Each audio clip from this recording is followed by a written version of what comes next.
Have you ever spent hours crafting the perfect response to a rude comment online, only to feel completely drained afterwards? You're not alone. In this coaching session, watch how a simple mindset shift can save you countless hours of emotional exhaustion.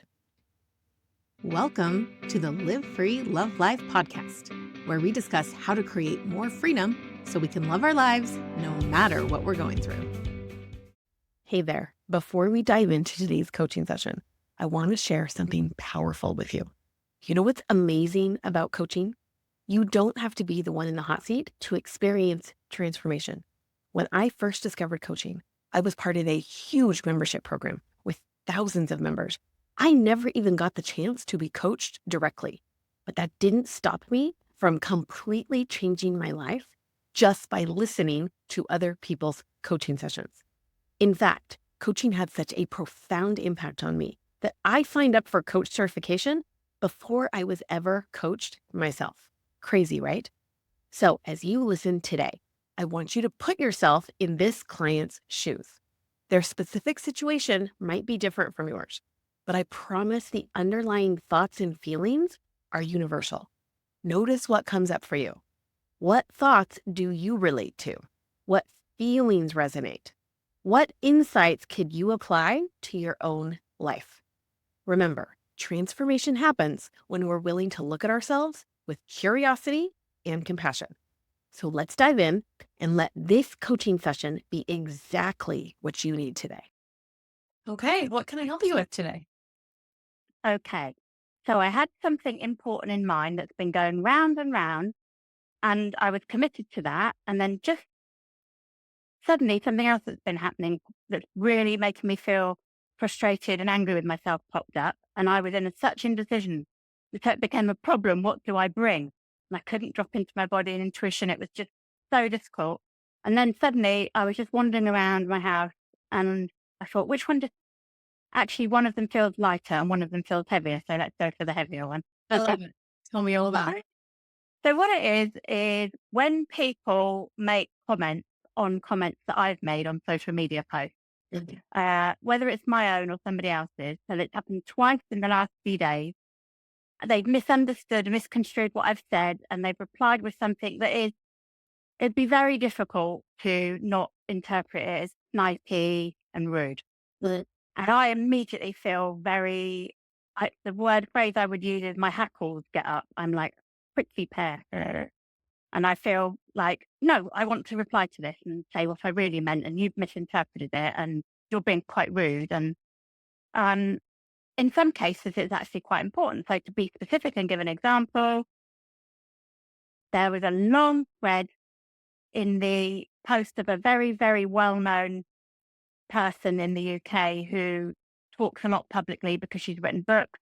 She was the editor of some of the biggest female magazines, and she has a very popular top chart podcast. She talks a lot about midlife women and raising teens, and I'm a coach for midlife women. And she was sharing something about the perimenopause, and a lot of people were sharing experiences.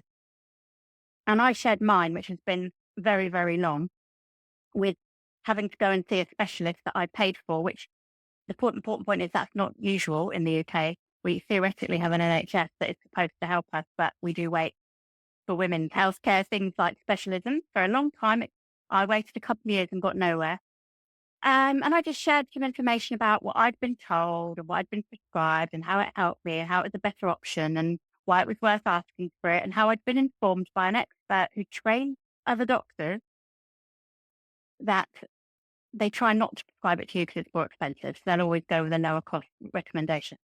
And a woman replied to me, really snipely, something like, "Oh, okay, for some, NHS versus private, we can't all do that."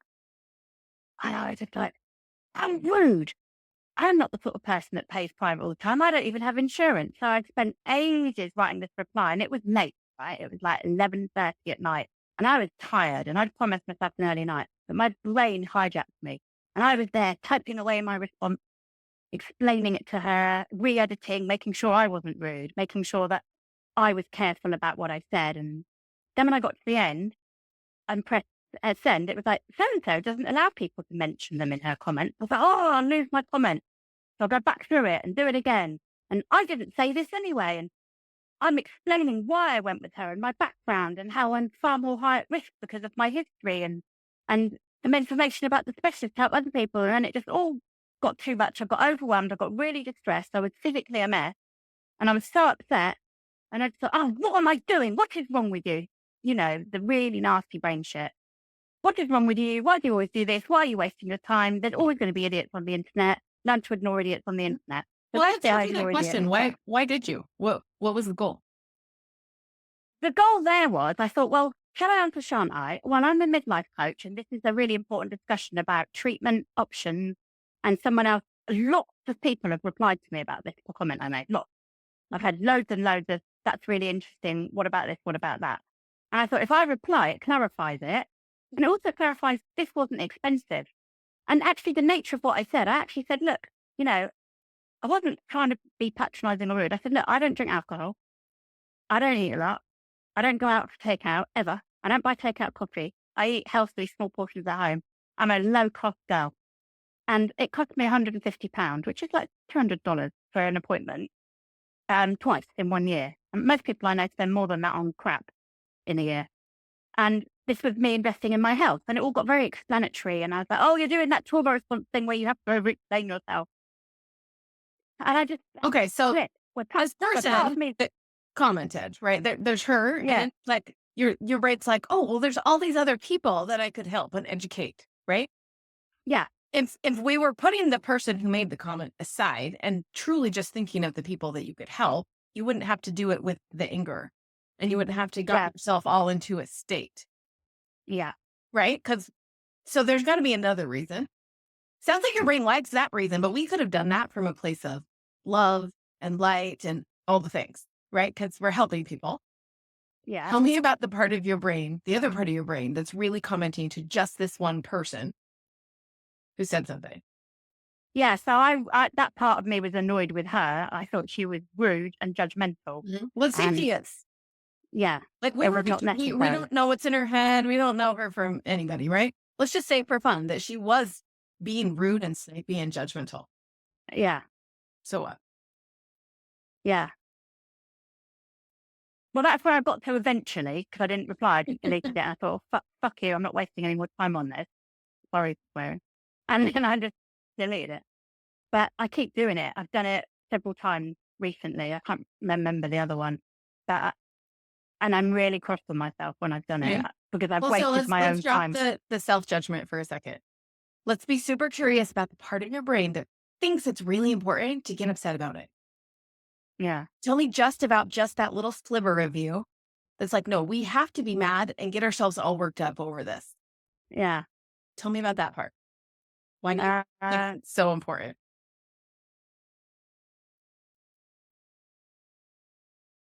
Well, mostly it's if I have a particular specialist knowledge about something. So when it's political, I'll often get like that because I spent 25 years as a politics lecturer and a feminist researcher. And so I think when I've got expertise here, and although all opinions are valid, some people's opinions are based on information, knowledge, and experience, and some people's are not. And because I'm a coach for midlife women, I commented a couple of times in threads about those sorts of things. So my brain thinks, well, it's important to reply here because you've got something valuable to say that will help others. And someone's misconstrued me, but then it gets very defensive and it wants to. Yeah, I'm wondering if it's like prove. It wants to prove that I'm good. That I'm bad. Protect your expertise. Yeah, prove that you're good. Why do we need to prove to this one person that you're good and that you know what you're talking about? Well, we don't. You see, I wouldn't care if it was like just a private thing, but it is in a massive thread with someone who's got a couple of 100,000 followers and loads of people see it. You think everyone will believe her, and then your whole reputation is tarnished. Yeah, that's a really good point because other people are just as capable of reading her comment to me and having the same point of view as me and thinking, oh, that's a bit snipey. I don't have to explain it. I never thought about that. Yeah. I mean, maybe all of your people, all the people that you can help that like are really curious and want help. Maybe all of them would see her comment and be like, well, that was rude. Yeah. I hadn't even thought of that. I've got to prove that I'm a good person and that she's rude. But I've got to say it without me being rude. So therefore, it will take me hours to write it and edit it. And then I'll be really angry with her for making me do that. Okay. So tell me, let's just play with this for a second. Let's say we know this is going to happen again, right? Because there's always Yeah. people on the internet that want to do the thing. Yeah. No, we know this is coming again. Just play with it. If you say something and then someone makes a comment, and we'll just call it like rude or mean or whatever it is, and you were like, and your brain's going to freak out again because your brain's in the habit of doing that, right? And you just were like, hey, brain, I don't have to prove myself to anybody. Everyone who is my people will see this and know that that person's rude and they're not going to think anything about me. Do I want to make a comment to help those other people, or do I just want to let this lie? Like, tell me what that experience might be like. But it would just be so much lighter because then I'd just be able to, I think if I decided that I wanted to make a comment because I was helping people, it would be coming from a lighter, loving place, and it wouldn't drain my energy so much. I wouldn't be self-checking and self-editing and worrying. And I'd be like, I don't care what this person thinks. I'm replying for everybody else. And it might even be energizing. You might have ended up on the opposite end of the spectrum where you feel great after because you just took the opportunity to help the people who were actually looking for help. Yeah, I mean that did happen. That did happen yesterday when I wrote a comment in another post that same sort of, I guess she is an influential thought leader in British kind of media. Any woman my age will know who she is. Um, that was about teens and raising teens and it being harder than toddlers. And I commented because I taught teenagers for 25 years. I've taught hundreds and hundreds of them, as well as raised three. So I have quite a lot of experience. And I basically said, yes, it is true. They are easier and here's why. And as I wrote it, I got worried. Oh, someone's going to snipe at me about how hard babies are and there'll be an argument. And I have to think to myself, which I wish I didn't. This is another part of it. Oh, fuck it. I don't care. But I do care. So I'm just like a bit cross when I say it. And then I'm a bit worried thinking, oh, what about if anybody's angry with me or disagrees with me? Anyway, off I went. And then I got But what if they do disagree with you? Like, what if somebody really has a genuine experience that is the exact opposite? They're not even being controversial. They're like, oh, that was my exact opposite experience. Yeah. And so what? Yeah, I mean, that's true. That's true. It's just because I had teenagers and toddlers and babies at the same time because I had a teen, a toddler, and a newborn baby. And so I could see it playing out. And I felt that my opinion was very relevant. But what happened was I went away and worried about it. And then I got a DM from somebody else who's a US-based parenting expert who loved my comments so much. She wanted to send me some free gifts that are about supporting parents for me and for me to share with other people if I wanted to. And then she also followed it up with an email. And I don't know how she got my email asking me if I wanted to do something with them and have this free stuff. And I was like, interesting. No, I was really worried about annoying people with that comment. But an expert who's a thought leader in the field liked it so much, he's like offering me free stuff. Tell me why your brain wants to have a right and a wrong. Yeah. Well, because it feels safer to be in certainty than it does to be in uncertainty. My brain does not like uncertainty at all. And Well, what if it doesn't even have to be uncertain? Tell me what it could look like if there's no right and wrong and also no uncertain. Okay, so I can get totally no right and wrong, but it feels like it's true that we just have to live with uncertainty because that's just life. So nothing's certain apart from death. Well, it sounds like certainty is like knowing the right answer. Yeah. But what if there's not a universal right answer? Like, what if for you, this is 100% true and we can feel certain of it? And we're also certain that it's true for other people, right? We even have an expert reaching out. It's like, oh my gosh, Yeah. this so much. It's like, I see this all the time with people. So we're also certain that it's true for a lot of other people. And maybe someone that had the opposite experience can be just as certain that they had the opposite experience. And there may be some people that agree with them because they did too. They're like, oh my gosh, my teenagers were so easy. It was awesome. Yeah. But there doesn't have to be uncertainty because we're not trying to find some like universal right. Like your brain really wants there to be a right and a wrong so that we can feel certain. But we don't have to have a universal right and wrong to feel certain. You can feel certain about Yeah. your experience, Right. Yeah. all the people you've Yeah. coached, this Right. expert, all the people they've worked with. Like we can have certainty about it. And also, we don't need a right and a wrong. Yeah. So certainty doesn't mean right. It just means certain that I feel more comfortable then rather than saying this is right, that saying that I'm certain that this is not a universal, but an incredibly common Yep. and widespread experience. Because I like to 1,000%. be clear about that. I feel far more empowered when I'm really clear about what I mean to both myself and to other people. And there So will almost always be the exception. And often it's those exceptions that comment. yeah, But that doesn't change the certainty of what you know. It doesn't make you wrong. We don't even have to make them wrong for us to not be wrong. We just be like, oh yeah, of course, there's exceptions to every rule. yeah, yeah, There will yeah, always be people that have a different experience. Tell me yeah, why your brain like is so tied to like, oh no, I have to defend myself. I have to be right, which makes them wrong. But it could just be like, oh no, we're both right. This is a yeah. really common thing. And for example, that's probably happens too. Mm. Yeah, I don't know. I do know. Well, why is my brain so determined? It does. I have a really deeply ingrained maladaptive stress response as a trauma pattern of needing certainty because I had a very dysfunctional, very abusive childhood and young adulthood and domestic violence and just lots of stuff.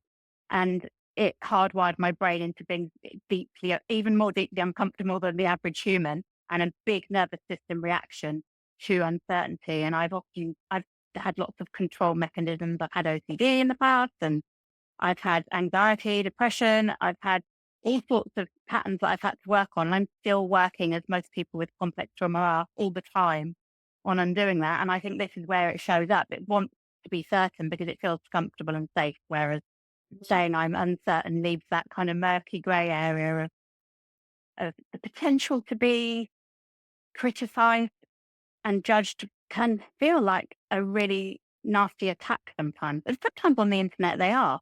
People forget there's real people the other side of a keyboard and it's not just vicious, it is really abusive Tell me and about unpleasant. those people. I block them. But tell me what their Just experience is, instantly. right? Like this person that commented on this post we've been Mm, discussing. Like, mm. what do you think they were feeling when they commented? Oh, well, this is interesting because I was thinking about this and I was thinking I might talk about this on live. I think that sometimes people feel bad and they feel angry and they have no self awareness about why and they believe a story that is true and they actively go on the internet and looking for arguments to be rude and to create conflict so that they can let off steam in order to access that anger and pain and let it out because they don't know how to feel their feelings Mhm. themselves. They Okay, look so for let's ways just to do think it. about that person as a person, right? We just said online they don't think about real people. Let's think about this person as a person. Yeah. Let's just say that like that's her experience. She's probably pretty miserable Mm. if she's having to go online to kind of like get all this out of her system. Mhm. She's probably not living her best life. They're probably unhappy most of the time. Definitely having a bad day. Having a bad day. Maybe everything in her life is going wrong right now. And what I've also noticed is I always go and check these people out and they always have their accounts locked down so that they're private. And I think so you go around slinging mud and nasty comments, but your account is private so nobody can see who you are, where you're from, what you're Yeah. about. Tell me That's about really that. hiding and defensive and a way of like I don't know. I actually makes it easy. I think, oh, yeah, this is not somebody that's worth paying attention to what they're saying because they're setting. I don't know how to explain it. It feels like there's often a correlation I've seen and I've heard others say on Instagram. I'm talking about in particular of people who are really rude and abusive having private accounts, and it seems to be that either they're deliberately going around trolling and hiding so that nobody can retort, or they're living in fear, which is why their account is locked down. Either way, it's not a it's sad not life. an expansive person who is open to connection and communication and to supporting others and having. I'm all up for disagreement. I taught politics for 25 years. I can do disagreement, but it has to be respectful. It has to be a healthy discourse where I can sit and listen to somebody with vehemently different views to mine and question them and hold space for them and understand them even, because I've had to teach opposite views to mine, but I don't have to agree with them. I'm okay with that. It's not the disagreement, it's the way it's done. And I feel like lockdown accounts are doing that deliberately. It's like, oh, I'm gonna go and basically fire off some little verbal grenade nastiness, and then I'm gonna go and hide behind my shield Okay, and so nobody. once we just said, ever we see these kinds of comments, whether they're on your comment or anywhere we see them, we could think if we wanted something like, this is a person who's struggling. Yeah. And then decide who you want to be from that place, right? Like this isn't against you. It actually has nothing to do with you. Right. Yeah. This is just a person who's struggling. Who do you want to be in response? And it could be nobody. Like it could be like, oh, I just leave things, or I respond lovingly, or I respond to other people, but not this person. Like I'm giving my comment to all the people who are reading this thread, but not necessarily them. Like you get to decide. But if we're just like, yeah, this is just a person who's struggling. It has nothing to do with me, brain. I don't have to prove Yeah. that I'm right. I don't have to prove my own certainty to myself. I am certain of what I said. I Mm. know how I can back it up. I feel really certain about it. I don't have to defend myself. This is just a Yeah. person who's struggling and it has nothing to do with me. So who do I want to be? Yeah. Tell me, who do you want to be with these people?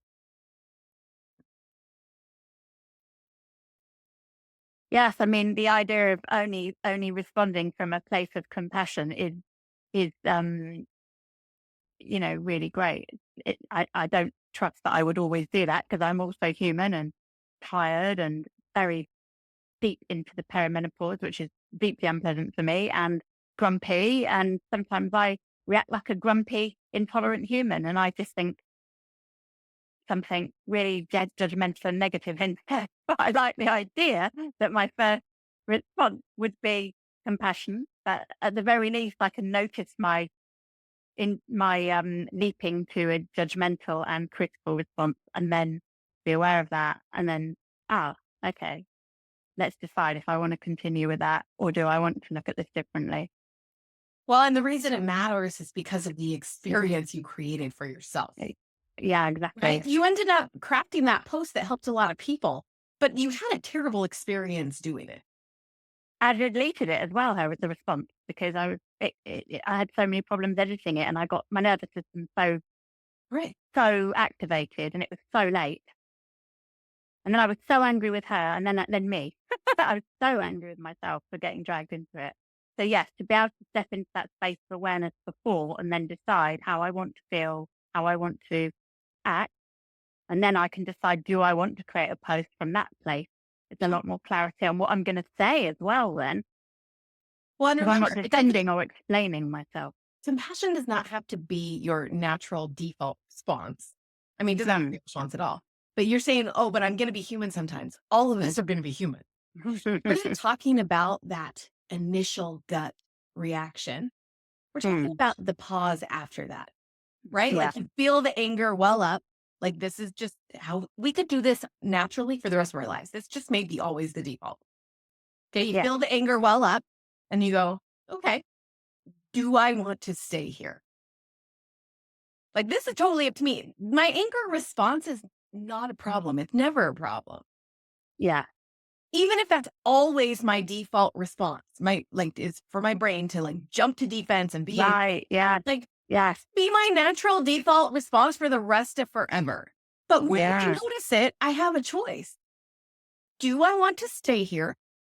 I know how it's going to go. I'm going to spend the next couple hours working myself up, getting my nervous system all out of whack.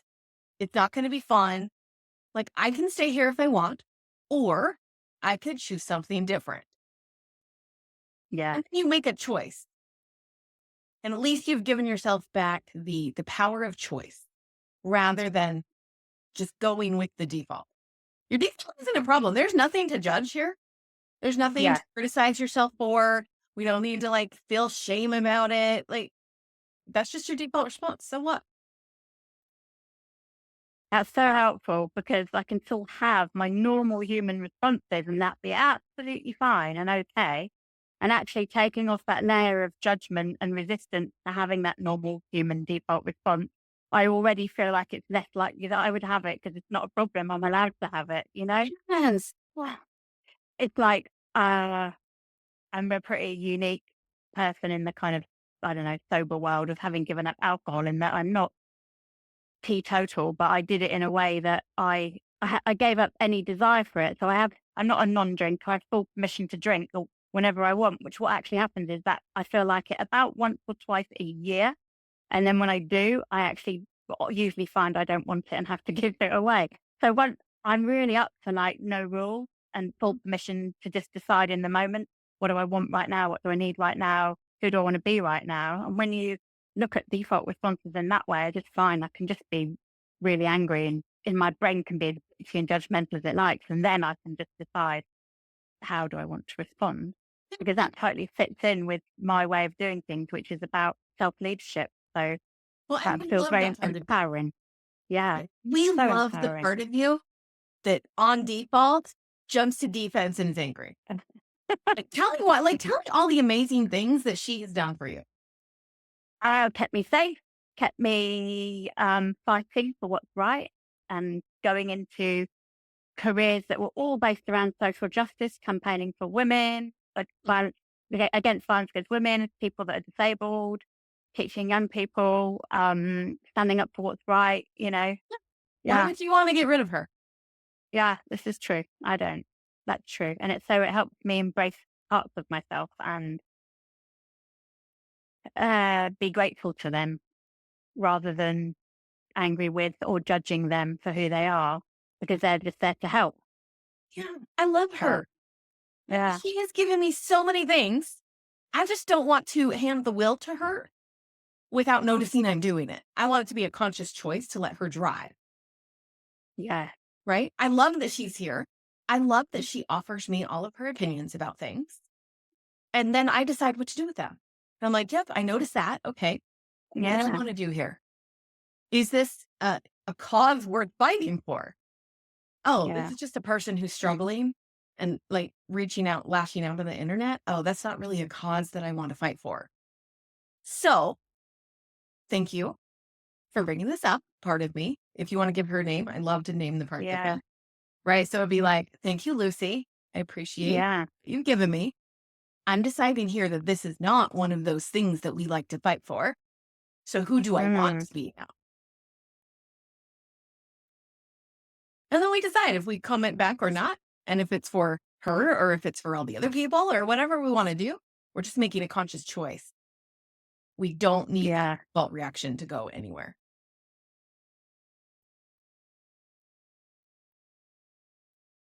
brilliant. How does it feel? Feels like it's going to save me a lot of energy, actually. It's the amount of energy that's expended in worrying, stressing about that in that moment when it's happening is so huge. I can tangibly feel it now while telling the story and the memory, and it just feels like a massive relief to be reminded that it's okay. Because I was trying to get to the point of the acceptance, missing the bit out where I was a normal human who had that angry response, and actually reminding me so brilliantly, oh, I can still have those responses, and that's fine. I can be in awareness of that, and then have conscious choice about what I want to think, feel, do, respond in this moment. And that's part of That, acceptance. It's always accepting yeah, things as we are. yeah, There's nothing wrong with your brain. There's nothing wrong with your response. We just want to give yeah, ourselves back the power of choice so we can be who we want to be and also have the experiences we want to have. We're like, you know what? yeah, It's not very fun for me. My nervous yeah, system also didn't appreciate it very much. And I had to give myself right, a lot of self care to get over what I did to myself. yeah, Do I want to repeat that or not? then my reaction's fine. That part of me has changed lives. Mm. I don't want to get rid of her. I love her. But she's not useful in every scenario, right? In every situation. If I'm Yeah. standing up and fighting for the innocent, I want her at my side. Yeah. But maybe when I'm commenting on social media, maybe she's not the best person to have at my side. I'm like, Right. Yeah. you love to get mad. I hear you. We're not going to do that today. Last time it was a terrible experience for me. And it's not the same as standing up and fighting for the right. Even though we have to have her there to do that. We just don't want her driving the car in every scenario. But we love her. Yeah. Right, my friend? That feels so much better. What are you going to remember the next time we see the comment? Because we know it's coming, right? Hopefully, the universe will give you lots of opportunities to practice this week. It always does. Yeah. I mean, I'm just going to allow myself to have the response that I have. And then the most important thing, I only have to remember one thing, and that is to pause. And then when I pause, I get to drop into the space of being with that part of myself and the acceptance and the process of the parts work that I've done loads of. So part of my brain, and you should remember this, but what's wrong with you? You've done loads of parts work. You do it with science all the time. Shut up. I'm that horrible little green thing that Rick Mail played in a movie, sat on his shoulder, just talking shit at you constantly. So I get to just we drop into acceptance and self-compassion about my responses and feelings, and then decide how I want to respond, what's worth my time. And it may well shift completely what I want to say, if I want to say anything. And if I do, how I want to say it. It would certainly look very different. And who I want to say it to. And who I want to feel while I'm saying it. I guess all of it. So we let our default reaction, we're like, cool. I love you. Yeah. What do I want to do here? How do I want to feel? Yeah. And we don't ever have to feel compassion. Compassion just feels really good. Yeah. Oh, yeah. So it's just so in our brain that there is always a path to it. Right? There's always a path to compassion if I want it. And the reason I want it is because it feels really good to me. And it helps me to be who I want to be. And it helps me to have a much better experience. And there's a path there if we want it. Yeah. And it's okay if it's never the default reaction. We don't have to be comment like that and feel compassion immediately. No, it's true. And it's great to have the permission from self to not have compassion for self or anyone else. Because, we have a news dominated by paedophile gangs in this country. I don't want to have compassion for those people. I want to feel angry because I want to be part of a movement that resists it and fights back. And anger is strength in that scenario. I want to have compassion for disgusting people that abuse children, ever. Right. It's I'm not interested. Choice. I might have a little bit of compassion if I learn something about their history and their abuse, how they ended up. I can have compassion for the child within them that ended up on that pathway. But the adult they are today and the choices they make today, no, there's no compassion. So in that situation, you want to choose anger. Awesome. And when I'm posting on Facebook, I'm like, oh, I don't really want to choose anger here because it never gets me results that I like. It doesn't create the experience I like. It's not the same as fighting against the pedophiles. Yeah. In this scenario, maybe anger is not my most favorite choice. Yeah. And compassion is still only just one of the available choices. You could choose anything you want. We just have to remember to pause. Yeah. And love yourself and accept yourself with whatever was the natural default reaction. Who cares? Yeah. Yeah.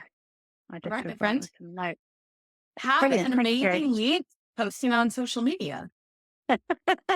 I will do. Thanks so much for watching today. Before you go, hit that subscribe button and notification bell so you never miss an episode. And while you're still here, I've got something special for you. My Live Free Love Life membership now has a completely free level. you can start transforming your life right now without spending a dime. You'll get access to certain courses, content, and tools that will help you break free from whatever is holding you back and create a life you absolutely love. And when you're ready for even more support, you can easily upgrade to get access to our live coaching calls, as well as way more tools and content. There's honestly no reason not to join the free level today. Just click the link in the description below to get started. Until next time, live free, love life.